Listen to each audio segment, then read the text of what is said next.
Students, welcome to Physics Class 10th chapter Human Eye and Colorful World. Last day we study about human eye. So, remain two topics, that is aqueous humor and vitreous humor are remain. So, we study today these topics. Between the cornea, aqueous humor, between the cornea and the eye lens, we have a space filled with a transparent liquid called the aqueous humor, which helps the refracted light to be focused on the retina. It also maintains intraocular pressure. Vitreous humor, the space between eye lens and the retina is filled with another liquid called vitreous humor. Next is formation of an image. An image is formed on the retina by successive refraction at the cornea, the aqueous humor, lens and vitreous humor.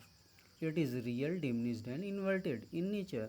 The light sensitive cells of retina get activated upon illumination and generate electrical signal. These signals are then sent to the brain via the optic nerve.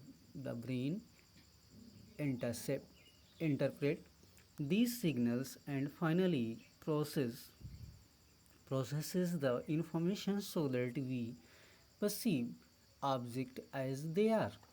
Next is color of object.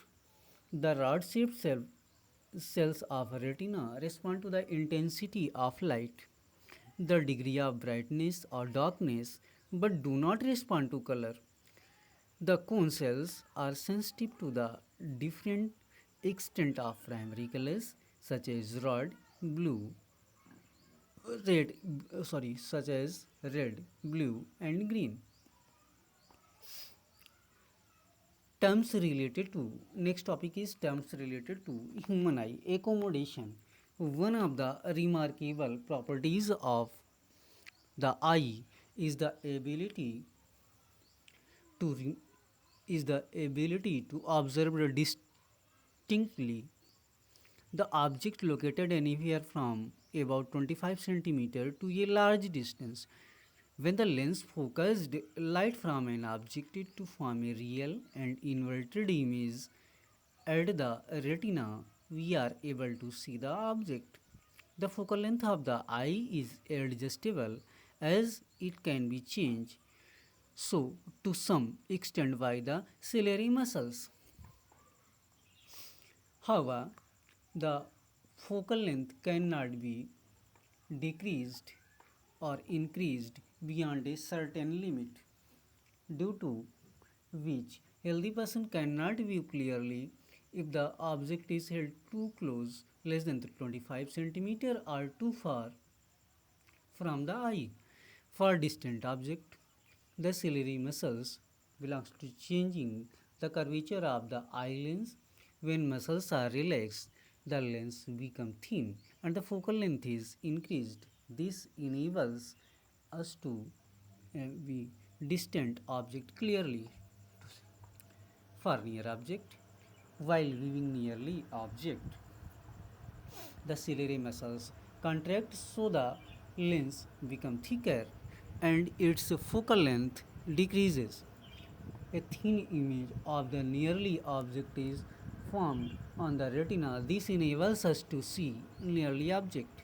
Next is power of accommodation.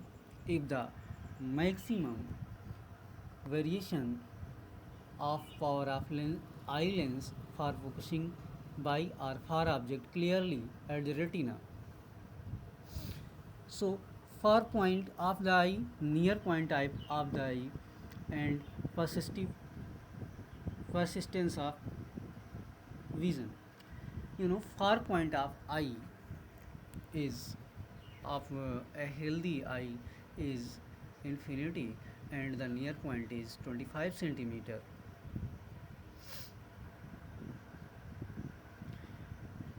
These topics are given to you.